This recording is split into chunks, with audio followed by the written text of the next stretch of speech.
This is single-handedly the smartest informational piece of technology that humans have ever laid their hands on. So I try to picture myself like sitting in the big old office building down here in Denver in front of the world's smartest consultant, and I just start asking it questions. So there's a real big reason why it's named Chat GPT and not Prompt GPT. And this is where I think a lot of people go wrong, is they do things like what we call zero shot prompting, where they ask it a very simple question and then they get a very generic answer.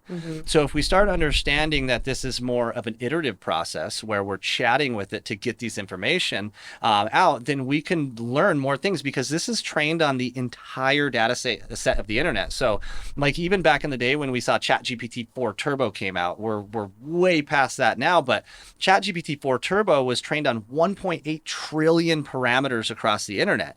So it literally knows everything. Yeah. Right? Like think about the back in the days when we were in school and we'd look at the encyclopedias and you just go through all the different little parts of the alphabet and pull it out.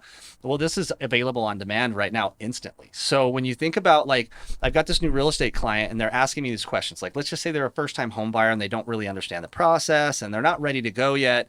Well, what I would do is I would first and foremost, I would go online and see if they have an internet presence. So if I can find them online, I would use like a piece of AI technology called like Crystal Knows. Now, this is a Chrome extension that can just goes right into your Chrome browser. Let's say your client's on LinkedIn.